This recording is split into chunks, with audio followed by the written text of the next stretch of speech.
Hello दोस्तों, स्वागत है आपका भौतिक विज्ञान ब्रांच ऑफ साइंस के यूट्यूब चैनल पर। यह हमारी क्लास 11th की चैप्टर नंबर 14 के लिए दूसरी वीडियो रहेगी। इससे पहले वाली वीडियो में अपन ने सीखा था कि सरल आवर्त गति, अनावर्ती गति, आवर्ती गति और दोलन गति या कंपन गति क्या होती है। हम पहुंच गए थे सरल आवर्त गति पर, और सरल आवर्त गति जो है वो दो टाइप की होती है, मैंने आपको बताया था। तो इसी के साथ शुरू करते हैं सरल आवर्त गति, जो कि दो टाइप की होती है, और मैंने आपको बताया था सरल आवर्त गति यानी simple harmonic motion. Simple harmonic motion ऐसा मोशन होता है जिसमें उत्पन्न प्रत्यानयन बल और उत्पन्न त्वरण का मान विस्थापन के ऋणात्मक मान के समानुपाती होता है, और जो उत्पन्न बल और त्वरण होते हैं वो माध्य स्थिति की ओर दिष्ट होते हैं, यानी माध्य स्थिति की ओर लगते हैं हमेशा। ठीक है, तो अब हम बात करते हैं कि सरल आवर्त गति जो कि दो प्रकार की होती है, और वो दो प्रकार की सरल आवर्त गति पहली होती है रेखिक सरल आवर्त गति या रेखीय सरल आवर्त गति। रेखिक सरल आवर्त गति, और दूसरी होती है हमारे पास कोणीय सरल आवर्त गति। तो यहां पहली हम बात करेंगे रेखिक सरल आवर्त गति, यानी इसके नाम से ही आपको पता चल रहा है कि जो कि लीनियर मोशन करेगी। जहां पर लीनियर मोशन होगा, और वो मोशन सिंपल हार्मोनिक मोशन होना चाहिए। ऑब्जेक्ट या कोई भी पार्टिकल लीनियरली अगर मोशन करता है और वहां पर वो मोशन सिंपल हार्मोनिक मोशन हो, यानी लीनियर का मतलब कहते हैं कि किसी सरल रेखा पर अगर वो गति करता है, और वो सरल रेखा पर गति करते हुए वो कहता है कि मैं सिंपल हार्मोनिक मोशन कर रहा हूं, तो वो मोशन कहलाएगा हमारे पास रेखिक सरल आवर्त गति। यानी ये एक सरल रेखा पर होगी। रेखिक सरल आवर्त गति हमेशा एक सरल रेखा पर ही होगी, और इसमें जो कि सरल आवर्त गति है, तो सरल आवर्त गति में पहला वाला हम पढ़ रहे हैं रेखिक सरल आवर्त गति, है ना, linear SHM, simple harmonic motion है। इसके अंदर वही हमने जैसे पहले डायग्राम बनाया था वैसा ही हम इसमें भी सीखेंगे, क्योंकि उसमें हमने देखा था कि वहां पर जो स्प्रिंग और जो मास था वो लीनियरली मोशन कर रहा था, यानी हॉरिजॉन्टली लीनियर मोशन कर रहा था। तो यहां पर देखते हैं एक स्प्रिंग है हमारे पास, उसके साथ में हमने एक m मास का ऑब्जेक्ट जोड़ा है, और इसकी जो ये वाली पोजीशन होगी इसको बोलते हैं हम मीन पोजीशन या माध्य स्थिति। ठीक है, मीन पोजीशन या माध्य स्थिति कहते हैं।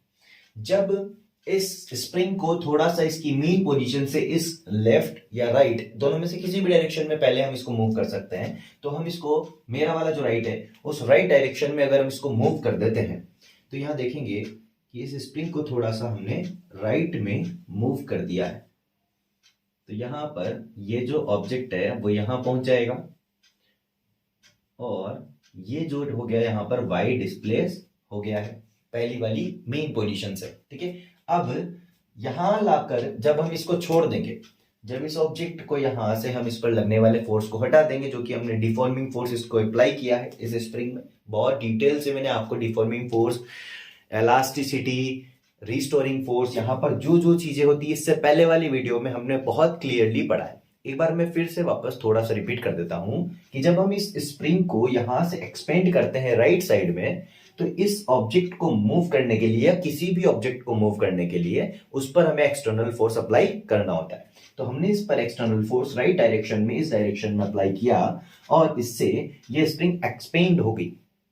स्प्रिंग में जो हुआ है एक्सपेंशन, वो एक्सपेंशन, अब एक्सपेंशन के बाद ये स्प्रिंग कहेगी कि मुझे अपनी मेन पोजीशन पर जाना है, क्योंकि इसके अंदर स्प्रिंग में क्या होता है, इसमें होता है प्रत्यास्था, यानी इलास्टिसिटी की प्रॉपर्टी होती है। तो ये क्या करेगी, अपनी मीन पोजीशन पर जाएगी, और मीन पोजीशन पर जाने के लिए, इसको मीन पोजीशन पर ले जाने के लिए एक वर्क करेगा यहां पर एक फोर्स। वो फोर्स होता है हमारे पास प्रत्यानयन बल या रिस्टोरिंग फोर्स, जो कि डिस्प्लेसमेंट के अपोजिट डायरेक्शन में लगता है, जो कि हम पढ़ रहे हैं यहां पर लीनियर सिंपल हार्मोनिक मोशन।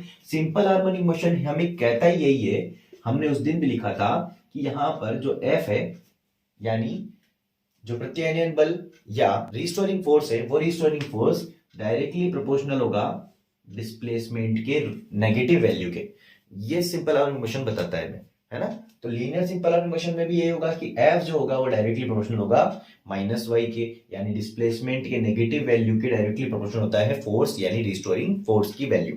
तो यहां पर आप देखो, जब इसको हम यहां से छोड़ देंगे तो ये इस डायरेक्शन में मूव करेगा, और मूव करेगा तो इसकी मीन पोजीशन पर जाना चाहता है, लेकिन इसकी मीन पोजीशन पर ये रुक नहीं पाएगा। उसका रीजन भी आपको बताया है, क्योंकि इसके पास है जड़त्व यानी इनर्शिया, और इसका इनर्शिया है मोशन वाला, क्योंकि ये मूव कर रहा है। तो मोशन वाला इनर्शिया इसको कहेगा कि आप रुको मत। क्यों नहीं रुको? क्योंकि मोशन वाला इनर्शिया हमेशा हमें यही सिखाता है कि अगर कोई भी ऑब्जेक्ट गति कर रहा है तो वो गति करता रहेगा, और अगर कोई ऑब्जेक्ट रुका हुआ है तो रुका रहेगा। तो ये गति कर रहा है तो इसका मोशन वाला इनर्शिया इसको कहेगा कि आप रुके नहीं, और इसको रुकने नहीं देगा मीन पोजीशन पर, और इसको यहां ले आएगा। ठीक है,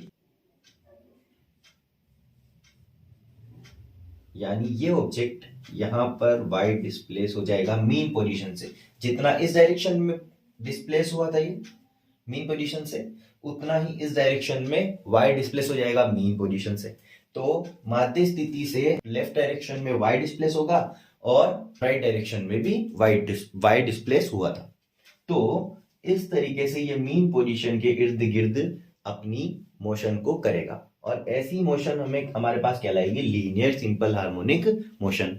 और इसको डायरेक्ट करते हैं कि इसका एक्सेलरेशन क्या होता है, इसका फोर्स क्या होता है, यहाँ पर जो रिस्टोरिंग फोर्स है उसकी वैल्यू क्या होगी, और एक्सेलरेशन की वैल्यू क्या होगी, तो वो हम यहाँ पर निकालेंगे। तो देखें कि यहाँ पर सिंपल हार्मोनिक मोशन ने बताया कि रिस्टोरिंग फोर्स डायरेक्टली प्रोपोर्शनल होगा विस्थापन के ऋणात्मक मान के। तो लिखेंगे, देखो यहाँ पर जो ये हमारे पास है समानुपातिक चिन्ह, इस समानुपातिक चिन्ह को जब हम हटाएंगे तो यहाँ लगाएंगे समानुपातिक नियतांक, और वो लगा देंगे हम k, और होगा y। तो ये हो जाएगा f की वैल्यू -ky, जो कि रिस्टोरिंग फोर्स की वैल्यू होती है। ठीक है ना। और यहाँ k क्या है? एक बल नियतांक है, जो कि स्प्रिंग कांस्टेंट भी कहते हैं। बल नियतांक या स्प्रिंग कांस्टेंट, बल नियतांक या स्प्रिंग कांस्टेंट कहेंगे k को।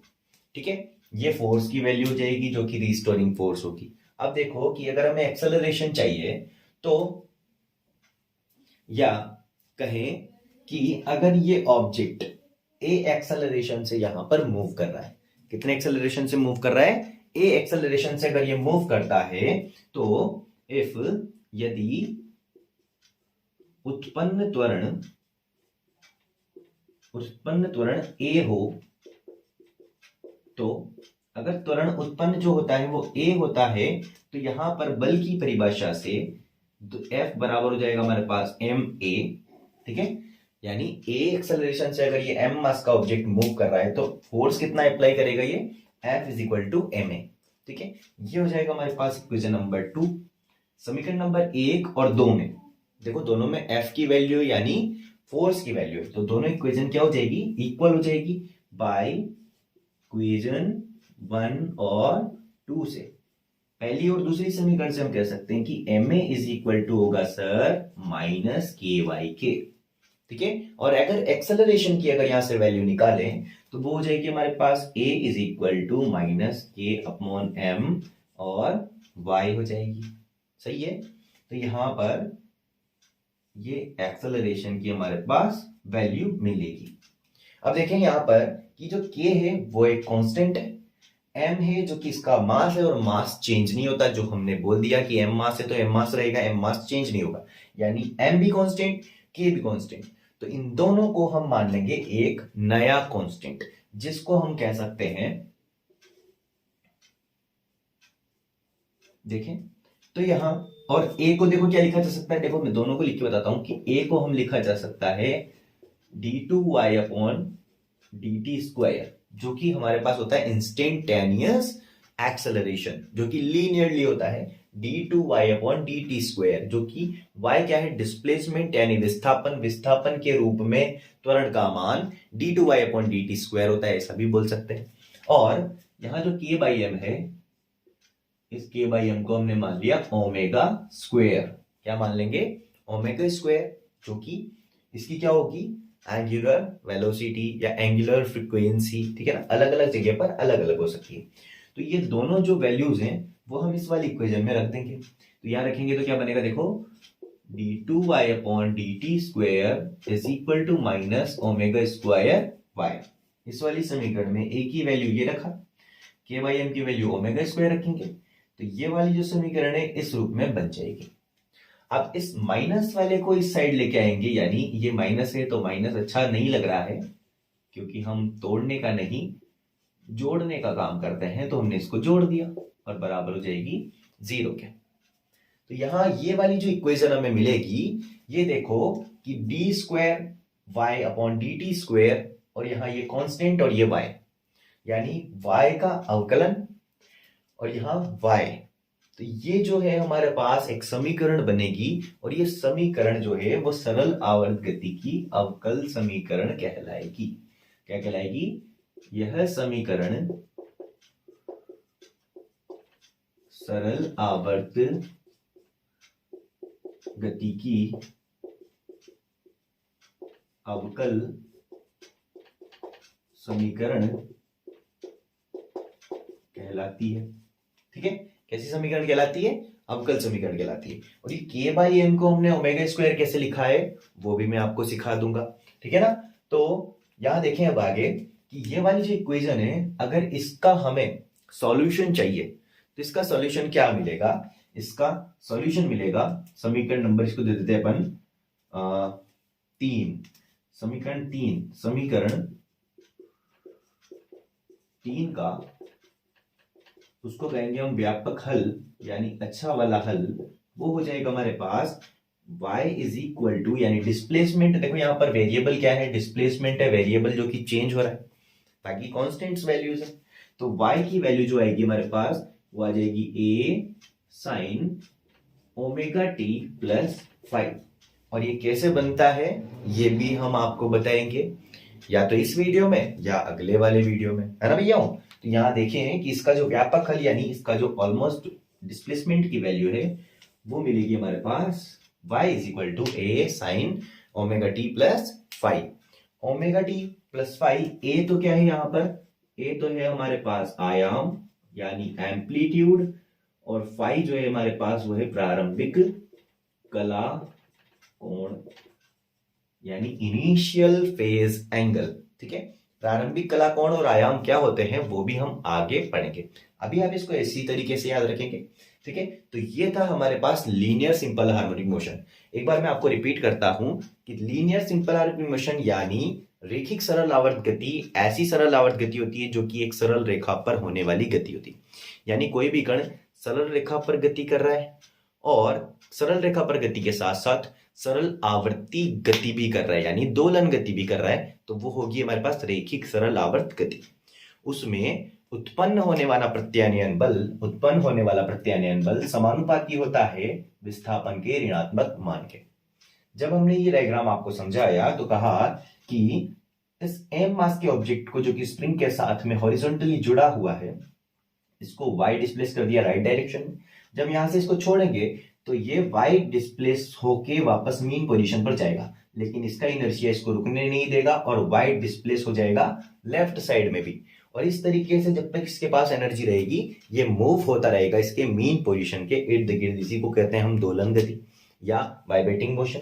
ठीक है, तो यहां पर F डायरेक्टली प्रोपोर्शनल होगा माइनस y के, और F जो होगा वो इज इक्वल हो जाएगा माइनस के वाई के। के क्या है यहाँ पर? स्प्रिंग कांस्टेंट है, यानी बल नियतांक या स्प्रिंग का नियतांक है। ठीक है, अगर यहाँ पर ये ऑब्जेक्ट मूव कर रहा है मीन पोजीशन के इर्द गिर्द तो यहाँ पर त्वरण भी उत्पन्न होगा। कैसे उत्पन्न होता है वो मैं इससे पहले वाली वीडियो में अच्छे से बता चुका हूं। तो त्वरण उत्पन्न होगा और वो त्वरण से यहां पर लगेगा फोर्स, और वो F इज इक्वल टू हो जाएगा बल की परिभाषा से ma हो सकता है।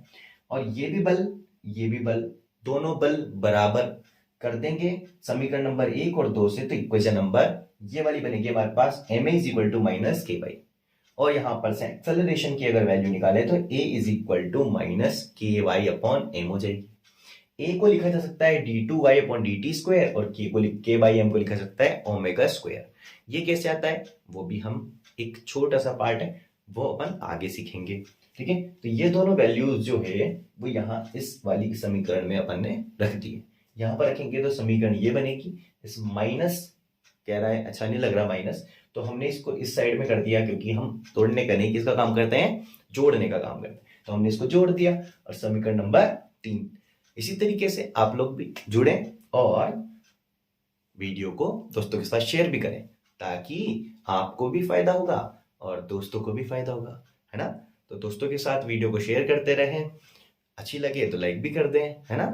ठीक है, और चैनल को सब्सक्राइब भी कर दें साथ में। तो यह समीकरण क्या कहलाएगी हमारे पास, सरल आवर्त गति की अवकल समीकरण कहलाएगी भैया, कहलाएगी नहीं निकलाएगी, है ना। ठीक है, क्योंकि अवकलन के रूप में लिखी हुई है इसलिए अवकल समीकरण कहलाएगी। और समीकरण 3 का अगर हम हल की बात करें तो वो हल होगा y = a sin ωt+5। धीरे धीरे जुड़े रहें, क्लासेस कंटिन्यू लेते रहें और इससे क्या होगा कि इससे आपका जो है वो रिपीटिशन होता रहेगा। चैप्टर आपने पढ़ लिया होगा और इसको दोबारा पढ़ के आप रिपीट कर सकते हैं।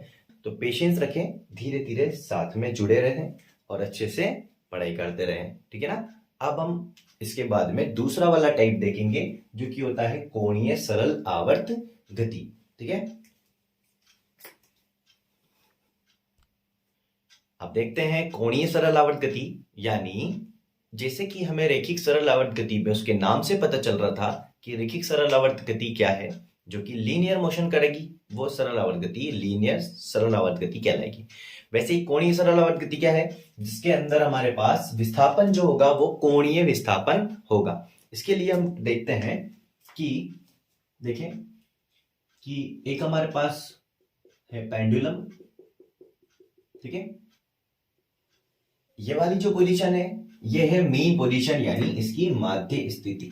ये है माध्य स्थिति और इस माध्य स्थिति से अगर इस ऑब्जेक्ट को, इस पेंडुलम को अगर हम इस डायरेक्शन में थीटा एंगुलर डिस्प्लेस कर दें, यानी थीटा कोणीय विस्थापित कर देते हैं, ये क्या है कोणीय विस्थापित या कोणीय विस्थापन थीटा होगा। तो इसमें क्या होगा, कैसी सरल आवर्त गति, जिसमें हम इस पर करेगा वृत्त के चाप पर गति करता है, इसको हम कहते हैं कोणीय सरल आवर्त गति। तो यहां देखेंगे कि इसको अगर हम कोणीय विस्थापित कर देते हैं, ठीक है ना, कोणीय विस्थापित कर देते हैं तो इसको इस डायरेक्शन में यहां से जब छोड़ेंगे तो ये इस डायरेक्शन में इस तरीके से मूव होगा, इस डायरेक्शन में, और फिर यहां से ये इस डायरेक्शन में भी कुछ मूव हो जाएगा।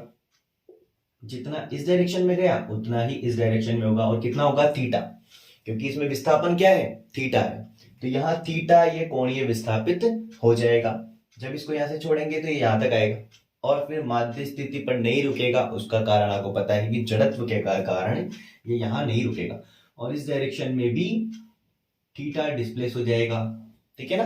तब यहां पर उत्पन्न होने वाला जो बल है वो बल नहीं होके बल आघूर्ण बन जाएगा। कैसे बन जाएगा कि देखो कि यहां पर इस लाइन में इस तरीके से एक बल कार्य कर रहा है, क्योंकि इसको इस दिशा में लेके जा रहा है, क्योंकि ये तार से या धागे से बंधा हुआ है, इसके कारण ये बल यहां लग रहा है और ये वृत्त के चाप पर गति करने लगता है। तो ये जो लाइन दिख रही है आपको, यहां पर लग रहा है फोर्स, और ये फोर्स जो है इसको इस डायरेक्शन में लेके जाना चाहता है, लेकिन ये कहां जा रहा है, रस्सी से बंधा होने के कारण इस वृत्त के चाप पर गति कर रहा है। ठीक है, तो ये वाली जो लाइन है ये हो जाएगी हमारे पास बल की क्रिया रेखा, यानी बल किस रेखा पर क्रिया कर रहा है, इस रेखा पर क्रिया कर रहा है। और बल लग कहां रहा है, बल लग रहा है इस पॉइंट पर, यहां पर जहां जुड़ा हुआ है। ठीक है, तो ये वाली जो रेखा है, ये वाली जो लाइन है या डोरी है, वो है बल की क्रिया रेखा से लंबवत दूरी। देखें आप यहां पर, ये वाली जो डोरी है ये इस बल की क्रिया रेखा के साथ 90 डिग्री का कोण बना रही है। तो ये बल की क्रिया रेखा और बल की क्रिया रेखा से लंबवत दूरी और बल का गुणनफल हमारे पास होता है बल आघूर्ण के बराबर। तो कोणीय सरल आवर्त गति में बल प्रत्यानयन बल ना होकर प्रत्यानयन बल आघूर्ण होता है। तो यहां पर उत्पन्न प्रत्यानयन बलाघूर्ण, उत्पन्न प्रत्यानयन बलाघूर्ण जो होगा, जो कि यहां पर उत्पन्न होगा टो, वो उत्पन्न प्रत्यानयन बलाघूर्ण समानुपाती होता है, जैसे हमारे वहां पे विस्थापन के समानुपाती होता है बल का मान, यहां पर कोणीय विस्थापन के समानुपाती होगा, यानी ये कोणीय विस्थापन के समानुपाती हम बोलेंगे प्रत्यानयन बलाघूर्ण को। प्रत्यानयन बलाघूर्ण किसके समानुपाती हो गया? कोणीय विस्थापन के समानुपाती हो गया। जैसे रेखीय में क्या था? बल के समानुपाती था विस्थापन का मान, ठीक है। तो यहां पर अब हम इसको जब हटाएंगे यहां से समानुपातिक चिन्ह को, तो लगा देंगे समानुपातिक नियतांक बराबर, इसको बोलेंगे हम सी और थीटा। सी जो है वो बल नियतांक, या इसको हम कह देंगे ऐंठन नियतांक या ऐंठन गुणांक, ऐंठन नियतांक या ऐंठन गुणांक कह देंगे, ठीक है। ये हो जाएगी हमारे पास समीकरण नंबर 1 यहां पर। और अब देखो कि हमने 7th चैप्टर में पढ़ा है, 7th चैप्टर में पढ़ा है कि जब ये यहां पर कोणीय विस्थापन हो रहा है, तो इसके वेग में जो परिवर्तन होगा उस वेग को हम बोलेंगे कोणीय वेग, और कोणीय वेग में जो परिवर्तन हो रहा है उस कोणीय वेग से बनेगा कोणीय त्वरण। तो हमें यहां पर अगर इसका एक्सेलरेशन निकालना हो पेंडुलम का, तो वो एक्सेलरेशन होगा एंगुलर एक्सेलरेशन, यानी कोणीय त्वरण होगा। तो वो कोणीय त्वरण का मान कैसे निकालेंगे? तो हमने एक संबंध पढ़ा है। क्या संबंध पढ़ा है? देखो 7th चैप्टर में जो हमने पढ़ा था उसके बारे में बात करते हैं। तो वो है जड़त्वाघूर्ण बलाघूर्ण व कोणीय त्वरण में संबंध। और इनमें क्या संबंध पड़ा था? वो संबंध था टो is equal to I alpha. टो बलाघूर्ण है, आई जड़त्वाघूर्ण है, और एल्फा जो है वो क्या है हमारे पास? कोणीय त्वरण है। एल्फा क्या है? कोणीय त्वरण है। और जड़त्वाघूर्ण कैसे आएगा? देखो यहां पर जड़त्वाघूर्ण ये क्या है? हमारे पास एक मास है, ठीक है। यूनिट मास भी बोल सकते हैं, मास भी बोल सकते हैं। तो ये मास है, और ये मास जो है वो इसके एक स्टेबल एक्सिस से कुछ डिस्टेंस पर प्रेजेंट है यहां पर, ठीक है ना। तो इस मास, ये दूरी और स्थिर अक्ष, ये सब मिलके बन जाएंगे एक निकाय। और जड़त्वाघूर्ण अपन ने पढ़ा है, ऐसा ही होता है कि ये m मास यहां और ये r दूरी, ये स्थिर अक्ष होती है इसकी। तो स्थिर अक्ष से नियत दूरी पर कोई बिंदु पर एक द्रव्यमान है, और ये मिलके हमारे पास बनाता है जड़त्वाघूर्ण। इस निकाय के अंदर I बराबर mr², ठीक है ना। तो यहां पर भी वही निकाय बन रहा है। इसको पूरे के पूरे को एक निकाय मान लें तो यहां जड़त्वाघूर्ण होगा। इस जड़त्वाघूर्ण के कारण हम ये संबंध यहां लिख सकते हैं, ठीक है भैया।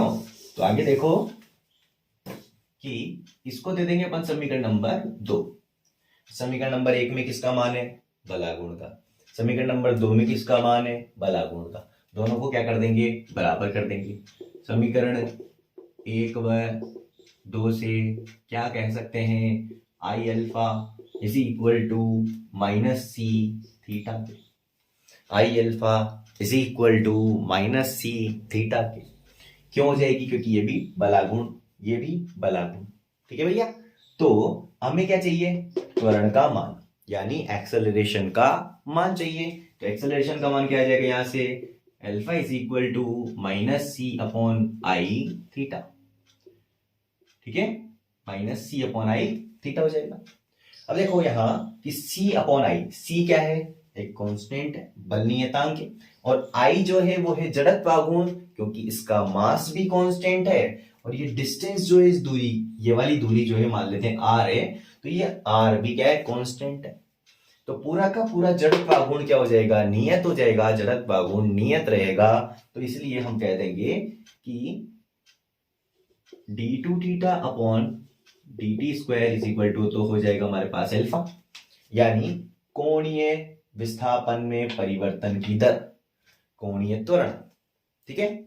और c अपॉन आई होगा हमारे पास ओमेगा स्क्वायर। क्या हो जाएगा? ओमेगा स्क्वायर हो जाएगा, ठीक है। तो यहां पर ये दोनों वैल्यू जैसे उसमें रखी थी वैसे इसमें रखेंगे, यहां इस वाली समीकरण में। तो बन जाएगा हमारे पास d2 theta upon dt square बराबर माइनस ओमेगा स्क्वायर थीटा के। अब भाई यहां माइनस है, इसको इस साइड लेके आएंगे, क्यों लेके आएंगे उसके बारे में आप लिखेंगे कमेंट में। इस डायरेक्शन में लाएंगे तो प्लस हो जाएगा और यहां हो जाएगा थीटा इज इक्वल टू 0। ये कौन सी समीकरण बन जाएगी भैया? ये बन जाएगी अवकल समीकरण। ये कौन सी अवकल समीकरण है? कोणीय सरल आवर्त गति की अवकल समीकरण है। इससे पहले बनाई थी जो रैखिक सरल आवर्त गति की अवकल समीकरण थी। अब अगर इसका व्यापक रूप अगर हमें लिखना है तो हम कैसे लिखेंगे?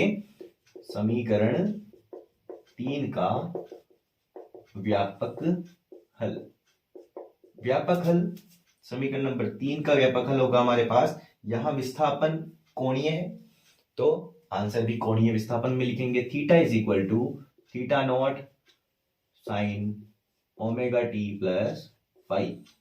ठीक है, यहां पर थीटा नॉट है आयाम और फाई आप जानते हैं प्रारंभिक कला कोण। ठीक है, तो ये हमारे पास दो टाइप जो है सरल आवर्त गति के, रैखिक सरल आवर्त गति और कोणीय सरल आवर्त गति, ये दोनों हमारे कंप्लीट होते हैं। ठीक है, तो एक बार आप इसको देखें। तो इस वीडियो में बस इतना ही, मिलते हैं नेक्स्ट वीडियो में आगे हम नए टॉपिक के साथ। Thank you.